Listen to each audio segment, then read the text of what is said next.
नमस्कार दोस्तों, स्वागत है आपका आज के मुख्य समाचारों में। यहां पर आपको देखने को मिलेंगे आज की तमाम बड़ी खबरें मुख्य समाचार ब्रेकिंग न्यूज अपडेट्स के रूप में। चलिए दोस्तों, जान लेते हैं आज की पहली बड़ी खबर।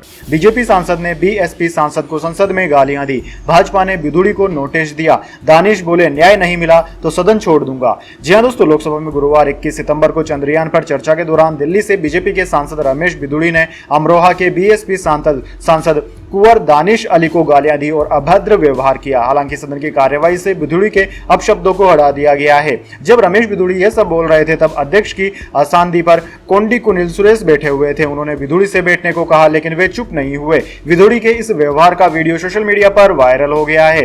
दोस्तों, लोकसभा स्पीकर ओम बिरला ने भी बिधूड़ी को चेतावनी दी है कि सदन में ऐसा व्यवहार दोबारा होने पर कड़ी कार्रवाई होगी। भाजपा ने भी रमेश बिधूड़ी को कारण बताओ नोटिस जारी किया है। आपत्तिजनक टिप्पणी के तुरंत बाद रक्षा मंत्री राजनाथ सिंह ने भी सदन में खेद जताया था। कांग्रेस समेत कई विपक्षी दल बिधूड़ी के सदन से निलंबन की मांग कर रही है। उधर दोस्तों, बीएसपी के सांसद दानिश अली ने कहा है कि मैंने लोकसभा स्पीकर को चिट्ठी लिखकर मामले को प्रिविलेज कमेटी में भेजने की मांग की है। जब मेरे जैसे निर्वाचित सदस्य का यह हाल है तो सामान्य व्यक्ति का क्या हाल होगा। मुझे उम्मीद है कि न्याय मिलेगा। स्पीकर जांच कराएंगे। इसके बाद दोस्तों, अगली बड़ी खबर। चीन ने 3 भारतीय खिलाड़ियों की एंट्री रोकी। एशियन गेम्स में वुशु खेलने जाना था। भारतीय खेल मंत्री ने चीन दौरा रद्द किया। जी हां दोस्तों, चीन ने अरुणाचल प्रदेश के 3 वुशु खिलाड़ियों के 19वें एशियन गेम्स में हिस्सा लेने के लिए देश में एंट्री पर रोक लगा दी है। भारत ने चीन के इस कदम का विरोध किया। भारतीय विदेश मंत्रालय ने बयान जारी कर कहा है कि भारतीय नागरिकों के प्रति चीन के भेदभावपूर्ण व्यवहार को हम खारिज करते हैं। चीन की कार्रवाई एशियन गेम्स की भावना, इवेंट के नियमों का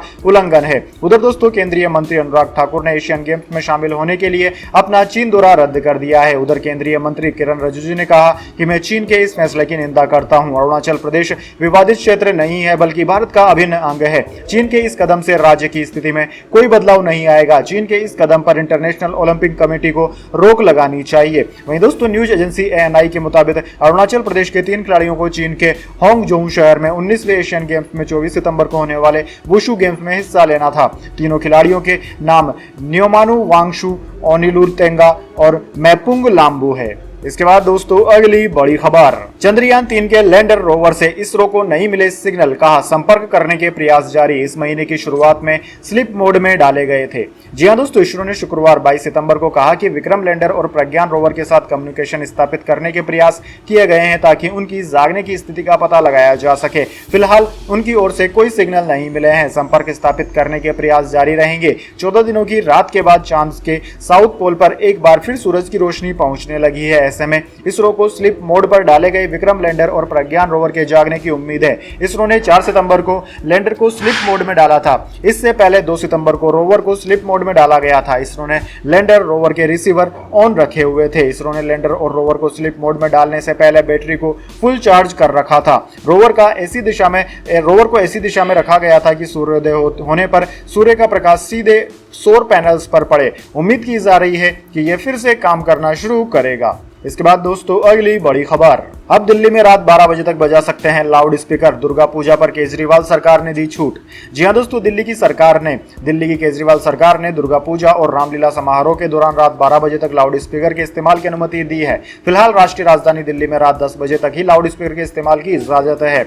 छूट के संबंध में फाइल LGV सक्सेना को भेज दी गई है। यह जानकारी CMO दिल्ली ने साझा की है। जानकारी के लिए बता दें दोस्तों आपकी कि पहले दिल्ली में रात 10 बजे तक ही लाउड स्पीकर बजाने की इजाजत थी, जो घोषणा के बाद 12 बजे तक जारी रहेगी। यह घोषणा अरविंद केजरीवाल द्वारा लव कुश रामलीला समिति के पदाधिकारियों की टीम से मुलाकात के एक दिन बाद आई है। CMO ने इस पर बयान देते हुए कहा है कि दुर्गा पूजा और रामलीला समारोह के दौरान रात 12 बजे तक लाउड स्पीकर के इस्तेमाल की अनुमति होगी। वर्तमान में राजधानी दिल्ली में लाउड स्पीकर के इस्तेमाल की अनुमति केवल रात 10 बजे तक ही है। इसके बाद दोस्तों, अगली बड़ी खबर। वनडे के वर्ल्ड कप चैंपियन को मिलेंगे 33 करोड़ रुपए। फाइनल हारने वाली टीम को मिलेगा 16 करोड़ का इनाम। ICC ने अनाउंस की प्राइज मनी। जी हां दोस्तों, इंटरनेशनल क्रिकेट काउंसिल यानी कि ICC ने भारत में 5 अक्टूबर से शुरू हो रहे वनडे क्रिकेट वर्ल्ड कप की प्राइज मनी का शुक्रवार को ऐलान कर दिया। इस बार के वर्ल्ड चैंपियन को करीब 33 करोड़ रुपए यानी कि $4 मिलियन की इनामी राशि मिलेगी, जबकि उपविजेता को 17 करोड़ रुपए यानी कि $2 मिलियन की राशि मिलेगी। ICC इस बार करीब 83 करोड़ रुपए यानी कि $10 मिलियन की प्राइज मनी बांटने जा रहा है। काउंसिल ने अलग अलग राउंड के लिए अलग अलग प्राइज मनी तय की है। विनर और रनर अप के अलावा वर्ल्ड कप का सेमीफाइनल हारने वाली टीम को करीब 6 करोड़ रुपए और स्टेज ग्रुप से बाहर होने वाली टीम को करीब 82 लाख रुपए मिलेंगे। इस बार जारी प्राइज मनी पिछले सीजन के बराबर ही है। काउंसिल ने पिछली प्राइज मनी करीब 83 करोड़ रुपए में कोई बदलाव नहीं किया है। पिछले सीजन की चैंपियन इंग्लैंड को भी करीब 33 करोड़ रुपए ही मिले थे। दोस्तों, वनडे वर्ल्ड कप में भारत का पहला मुकाबला 8 अक्टूबर को चेन्नई में ऑस्ट्रेलिया के खिलाफ होगा। टूर्नामेंट का फाइनल 19 नवंबर को अहमदाबाद के नरेंद्र मोदी स्टेडियम में खेला जाएगा। इसके बाद दोस्तों, अगली बड़ी खबर, कनाडा ने भारतीय डिप्लोमेट्स की जासूसी की, किससे मिले, क्या बात की, ट्रैक किया। निज्जर हत्याकांड की जांच के लिए भारत आए थे अफसर। जी हां दोस्तों, भारत पर खालिस्तानी आतंकी निज्जर की हत्या में शामिल होने का आरोप लगाने से पहले कनाडा ने भारत के डिप्लोमेट्स की जासूसी की थी। कनाडा के एक अधिकारी ने न्यूज एजेंसी एपी को यह जानकारी दी। अधिकारी ने कहा कि कनाडा वहां मौजूद भारतीय अधिकारी और डिप्लोमेट्स की निगरानी कर रहा था। इसके अलावा फाइव आइज देशों के सदस्य ने भी इंटेलिजेंस जुटाने में कनाडा की मदद की थी। कनाडाई मीडिया सीबीसी की रिपोर्ट के मुताबिक भारतीय डिप्लोमेट्स के कम्युनिकेशन यानी कि वो किससे मिले, किससे बात की, इन सबको ट्रैक किया जा रहा था। सीबीसी ने कनाडाई अधिकारी के हवाले से इस बात का भी दावा किया है कि जब भारतीय अधिकारियों पर बंद दरवाजे के पीछे दबाव डाला गया तो उन्होंने निज्जर की हत्या में भारत सरकार के दखल के सबूत होने की बात से इनकार कर दिया। इसके अलावा मीडिया रिपोर्ट्स में यह भी बताया गया है कि निज्जर की हत्या की जांच में सहयोग मांगने के लिए कनाडा के अधिकारी कई बार भारत दौरे पर आए थे। कनाडा की एनएसए जोड़ी थॉमस अगस्त में 4 दिन के दौरे पर भारत में आई थी। इसके अलावा वो इस साल भी कनाडाई प्रधानमंत्री जस्टिन ट्रूडो के साथ 5 दिन के लिए भारत आई थी। इसके बाद दोस्तों, अगली बड़ी खबर, कच्चे तेल की कीमतों में उछाल और मानसून में कमी से बड़ी मुश्किल, वित्त मंत्रालय ने मंथली इकोनॉमिक रिव्यू में बताया सबसे बड़ा जोखिम। जी हां दोस्तों, कच्चे तेल की कीमतों में जारी उछाल से सरकार के माथे पर शिकन बढ़ती ही जा रही है। अगस्त महीने में मानसून बारिश में कमी से खरीफ और रबी की फसल पर असर देखने को मिल सकता है। वित्त मंत्रालय की डिपार्टमेंट ऑफ इकोनॉमिक अफेयर्स ने अगस्त 2023 के लिए जारी मंथली इकोनॉमिक रिव्यू में इसे भारतीय अर्थव्यवस्था के लिए सबसे बड़ा जोखिम करार दिया है। मुनाफा वसूली के चलते स्टॉक मार्केट में भी गिरावट का रिस्क कायम है। आर्थिक मामलों के विभाग ने अगस्त 2023 के लिए मंथली इकोनॉमिक रिव्यू में कहा कि घरेलू मांग में मजबूती और निवेश के चलते वित्त वर्ष 2023-24 की पहली तिमाही में जीडीपी 7.8% रहा है। मंत्रालय ने अपनी रिपोर्ट में कहा कि शहरी इलाकों में बेरोजगारी में कमी से निजी खपत को बढ़ाने में मदद मिली है। इसके बाद दोस्तों, अगली बड़ी खबर, आतंकी पन्नू को कनाडा ने दी नसीहत, कहा यहां नफरत फैलाने वालों की जगह नहीं, हिंदुओं को भारत लौटाने की धमकी दी थी। जी हां दोस्तों, कनाडा के रक्षा मंत्री डोमिनिक लोबलांग ने खालिस्तानी समर्थक आतंकी और सिख फॉर जस्टिस प्रमुख आतंकवादी गुरपंतवंत सिंह पन्नू को नसीहत दी है। उन्होंने कहा है कि कनाडा में नफरत फैलाने वालों के लिए कोई जगह नहीं है। दरअसल 2 दिन पहले पन्नू ने वीडियो जारी करके भारतीय मूल के हिंदुओं को कनाडा छोड़कर वापस जाने की धमकी दी थी। वीडियो में उसने कहा कि हिंदुओं का देश भारत है और वे कनाडा को छोड़कर इंडिया लौट जाएं। कनाडा में वही सिख रहेंगे जो खालिस्तान समर्थक हैं। वीडियो वायरल होने के बाद रक्षा मंत्री डोमिनिक ने कहा कि सभी कनेडियन अपने भाईचारे में सुरक्षित महसूस करने के हकदार हैं। हिंदू कनेडियन को निशाना बनाने वाली वीडियो कनेडियन सिद्धांतों के उलट है। हमले, नफरत, डराना या धमकाना, माहौल पैदा करने वाले कार्रवाइयों को यहाँ कोई कार्रवाई करने वालों की यहाँ पर कोई जगह नहीं है। यह बयान देकर कनाडाई सरकार ने पन्नू को चुप रहने की नसीहत दे दी है। उन्होंने कहा है कि हिंदुओं को देश छोड़ने के लिए कहना आजादी और दयालुता का प्रतीक नहीं है। इसके बाद दोस्तों, अगली बड़ी खबर, स्विट्जरलैंड में बुर्का पहना तो लगेगा 91,000 का जुर्माना, संसद ने पारित किया सख्त कानून। जी हां दोस्तों, स्विट्जरलैंड की संसद ने नए कानून को मंजूरी प्रदान करते हुए देश में बुर्का पहनने और चेहरा ढकने पर बैन लगा दिया है। बुधवार को स्विट्जरलैंड की संसद के निचले सदन ने बुर्के को प्रतिबंधित करने के पक्ष में वोटिंग की। यह बिल मुस्लिम महिलाओं के बुर्का पहनने और चेहरे को ढकने पर प्रतिबंध के लिए लाया गया था। इस बिल के पक्ष में 151 वोट पड़े, वहीं बिल के विरोध में 29 वोट ही पड़े। सीनेट ने इसे अपनी मंजूरी दे दी। स्विट्जरलैंड की संसद ने बुर्का पहनने पर प्रतिबंध लगाने वाले जिस नए कानून को मंजूरी दी है उसके तहत अब नए कानून के तहत उल्लंघन करने पर 1000 स्विस फ्रैंक यानी कि 91,000 रुपए तक जुर्माने का प्रावधान किया गया है। इस कानून को हायर संसद की ओर से पहले ही मंजूर कर लिया गया था, लेकिन अब इसे संघीय तौर पर मंजूरी दे दी गई है। इस कानून का पब्लिक पैलेस और निजी ऑफिसेज में पालन करना जरूरी है। इसके बाद दोस्तों, अगली बड़ी खबर, राजनयिक टकराव के बीच खत्म हुआ महिंद्रा एंड महिंद्रा की कनाडा स्थित सहयोगी कंपनी का वजूद। जी हां दोस्तों, कनाडा और भारत के बीच जारी राजनयिक टकराव के दौरान भारतीय ऑटो निर्माता कंपनी महिंद्रा एंड महिंद्रा की कनाडा स्थित सहयोगी कंपनी रेसन एरोस्पेस कॉर्पोरेशन का वजूद खत्म हो गया। यह जानकारी कंपनी ने ही रेगुलेटरी फाइलिंग में दी है। सोशल मीडिया पर इस घटना के वक्त को लेकर अटकलबाजी शुरू हो गई है, लेकिन इसकी कोई स्पष्ट वजह सामने नहीं आई है और महिंद्रा एंड महिंद्रा ने इसे लेकर फिलहाल कोई बयान भी जारी नहीं किया है। मुंबई से संचालित महिंद्रा एंड महिंद्रा के पास कंपनी में 11.18% हिस्सेदारी थी और कंपनी ने अपनी मर्जी से ही वाइड अप के लिए आवेदन किया था। महिंद्रा एंड महिंद्रा ने रेगुलेटरी फाइलिंग में कहा कि रेजन को कोऑपरेशन कनाडा से 20 सितंबर 2023 को सर्टिफिकेट ऑफ डिसोल्यूशन हासिल हुआ है, जिसकी जानकारी कंपनी को दे दी गई थी। इसके बाद दोस्तों जाने अगली बड़ी खबर। मोहम्मद शमी ने ऑस्ट्रेलिया के खिलाफ रचा इतिहास, वर्ल्ड कप से पहले मचाया गदर, प्लेइंग 11 से बाहर रखने पर जवाब। जी हां दोस्तों, भारतीय क्रिकेट टीम ने ऑस्ट्रेलिया के खिलाफ 3 मैचों की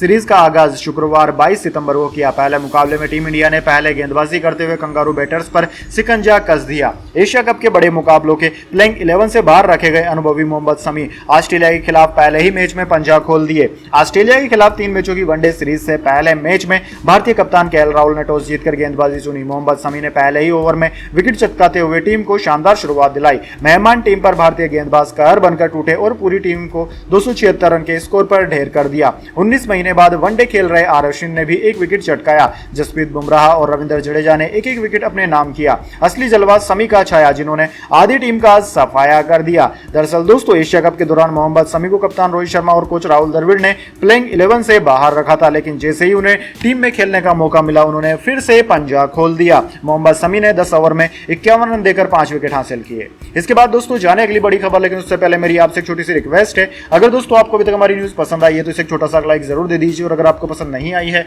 तो बेशक आप डिसलाइक भी कर लीजिए। लेकिन दोस्तों लाइक और डिसलाइक जरूर कीजिए, क्योंकि दोस्तों यही हमारी मेहनत का फल होता है और इसी से हमें पता चलता है कि आपको हमारी वीडियोस पसंद आ रही है या नहीं। तो चलिए दोस्तों जान लेते हैं आज की अगली बड़ी खबर। लगातार चौथे दिन गिरा शेयर बाजार, सेंसेक्स 221 अंकों की गिरावट के साथ 66,009 पर बंद। विप्रो निफ्टी का टॉप लूजर रहा। जी हां दोस्तों, हफ्ते के आखिरी कारोबारी दिन यानी कि शुक्रवार को 22 सितंबर को शेयर बाजार में जबरदस्त गिरावट देखने को मिली। सेंसेक्स 221 अंकों की गिरावट के साथ 66,009 के स्तर पर बंद हुआ। वहीं निफ्टी में 68 अंकों की गिरावट रही है, 19,674 के स्तर पर बंद हुआ। सेंसेक्स के 30 शेयरों में से 17 में गिरावट और 13 में तेजी देखने को मिली। यह लगातार चौथे कारोबारी दिन है जब शेयर बाजार में जबरदस्त गिरावट आई है। वहीं दोस्तों निफ्टी 50 के टॉप गेनर और टॉप लूजर स्टॉक्स की बात की जाए तो दोस्तों आज निफ्टी 50 के टॉप गेनर्स में अडानी पोर्ट्स, टेक महिंद्रा और डॉक्टर रेड्डीज रहे, जबकि दोस्तों निफ्टी 50 के टॉप लूजर्स में Mahindra and Mahindra, ICICI bank और सिप्ला रहे।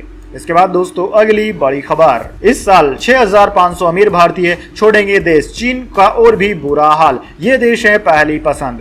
जी हां दोस्तों, हर साल लाखों लोग बेहतर रोजगार के लिए विदेश जाते हैं, लेकिन इन सब के बीच सैकड़ों ऐसे अमीर लोग हैं जो हर साल देश छोड़कर विदेश में बस जाते हैं। वैसे अमीर लोगों का विदेश जाकर बसना कोई नई बात नहीं है। एक रिपोर्ट में अनुमान लगाया गया है कि इस साल भी बड़े पैमाने पर अमीर भारतीय देश छोड़ सकते हैं। वैसे सबसे ज्यादा इस साल चीन से करोड़पति दूसरे देश में जाकर बसेंगे। भारत इस लिस्ट में दूसरे नंबर पर है। ऐसे में भारत के लिए थोड़ा चिंता का विषय है कि आखिर करोड़पति देश क्यों छोड़ रहे हैं। Henley private wealth migration report 2023 के मुताबिक 2023 में 6,500 हाई नेट वर्थ इंडिविजुअल्स यानी कि HNI देश छोड़कर जा सकते हैं। हालांकि यह संख्या पिछले साल से कम है जब 7,500 HNI भारत छोड़कर गए थे। दुनिया भर में वेल्थ और इन्वेस्टमेंट माइग्रेशन पर नजर रखने वाली हेनले की रिपोर्ट में कहा गया है कि अपने देश को छोड़कर दूसरे देशों में अपना आशियाना बनाने वालों में सबसे ज्यादा तादाद चीन की है, जहां से इस साल 13,500 अमीरों के पलायन का अनुमान है, जबकि पिछले साल 10,800 अमीर चीन छोड़कर दूसरे देशों में जाकर बसे थे। दोस्तों जहां पर यह लोग जाकर बस रहे हैं उनमें सबसे ऊपर रैंक है ऑस्ट्रेलिया की, उसके बाद में यूएई, सिंगापुर, यूएसए, स्विट्जरलैंड का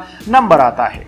इसके बाद दोस्तों अगली बड़ी खबर। पीएम मोदी ने कहा महिला आरक्षण बिल हमारा कमिटमेंट था, बोले जब पूर्ण बहुमत की सरकार होती है तो ऐसे ही मजबूत फैसले लिए जाते हैं। जी हां दोस्तों, महिला आरक्षण बिल यानी कि नारी शक्ति वंदन विधेयक लोकसभा और राज्यसभा से पास होने के बाद शुक्रवार को भाजपा ने दिल्ली मुख्यालय में जश्न मनाया। इस दौरान महिला कार्यकर्ताओं ने पीएम नरेंद्र मोदी का अभिनंदन किया और धन्यवाद दिया। इस मौके पर पीएम ने महिला कार्यकर्ताओं के पैर छूकर आशीर्वाद लिया। मोदी ने 40 मिनट की स्पीच में कहा कि मैं आज देश की हर माता, बहन और बेटी को बहुत बहुत बधाई देता हूं। कल और परसों 20 और 21 सितंबर को हम सब ने एक नया इतिहास बनते देखा है। हम सबका सौभाग्य है कि यह अवसर हमें मिला। आने वाली हर पीढ़ी तक इस दिवस की और इस निर्णय की चर्चा होगी। उन्होंने कहा कि लोकतंत्र में महिलाओं की भागीदारी के लिए इस कानून के लिए भाजपा 3 दशक से कोशिश कर रही थी। यह हमारा कमिटमेंट था, इसे हमने पूरा करके दिखाया। जब पूर्ण बहुमत की सरकार होती है तो ऐसे ही मजबूत फैसले लिए जाते हैं। इसके बाद दोस्तों अगली बड़ी खबर। जेलेंस्की बोले अमेरिकी मदद के बिना जंग हार जाएंगे। रिपब्लिकन सांसद यूक्रेन को पैसे देने के खिलाफ 9 लाख करोड़ की मदद कर चुका है यूएस।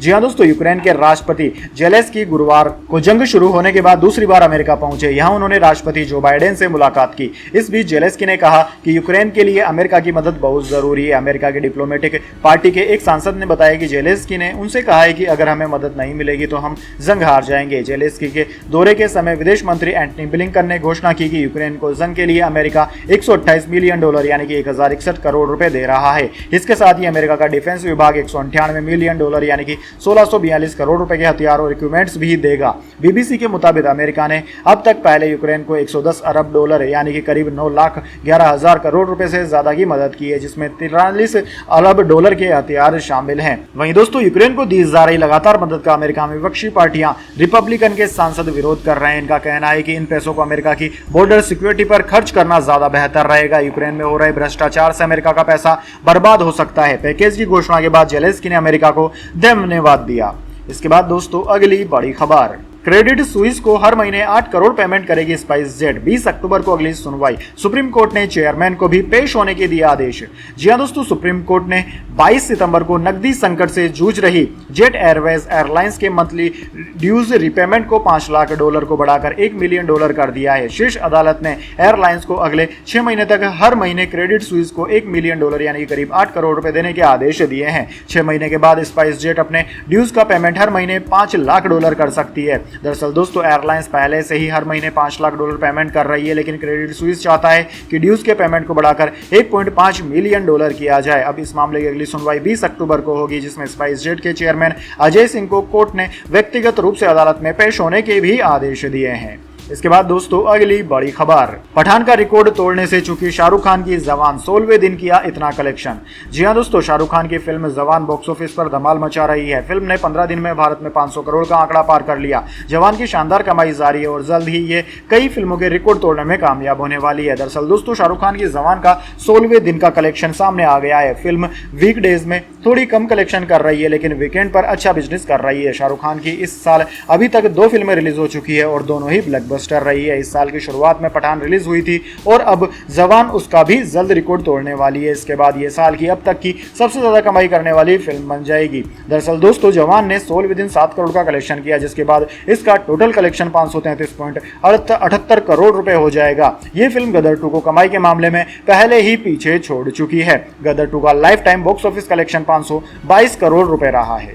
इसके बाद दोस्तों, अगली बड़ी खबर, भारत कनाडा विवाद पर बोले केंद्रीय मंत्री हरदीप सिंह पुरी, सिक्कों को बहकाना आसान नहीं। जी हां दोस्तों, खालिस्तानी आतंकी हरदीप सिंह निज्जर की हत्या के मुद्दे पर भारत और कनाडा के बीच टेंशन है। कनाडा ने निज्जर की हत्या के मामले में भारत पर संगीन आरोप लगाया है। भारत ने कनाडा के आरोपों को बेतुका बताते हुए खारिज कर दिया है। कनाडा में मौजूद भारत के वीजा एप्लीकेशन सेंटर ने गुरुवार को कनाडा के लोगों के लिए वीजा सेवाएं सस्पेंड कर दी। भारतीय विदेश मंत्रालय के प्रवक्ता अरिंदम बागची ने शुक्रवार को कहा कि कनाडा में हमारे डिप्लोमेटिक यूनिट को धमकियां मिल रही है, इसलिए यह कदम उठाया गया है। इस बीच भारत कनाडा विवाद पर केंद्रीय मंत्री हरदीप सिंह पुरी ने कहा कि सिक्कों को बहकाना आसान नहीं है। हरदीप सिंह पुरी ने कहा कि सिख समुदाय पंजाब या किसी भी जगह रहे, उन्हें बहकाना आसान नहीं है। कुछ लोग कोशिश करेंगे, हमारे बगल वाला देश उसमें आग लगाने की कोशिश करेगा, लेकिन मान लीजिए हमारे सारे सिख भाई बहन देश के लिए योगदान देते हैं। देश में उनकी आबादी करीब 2% है, लेकिन उन्हें कितने वीरता पुरस्कार मिलते हैं। केंद्रीय मंत्री हरदीप सिंह पुरी ने कहा कि भारत कनाडा विवाद पर विदेश मंत्रालय के प्रवक्ता अरिंदम बागची ने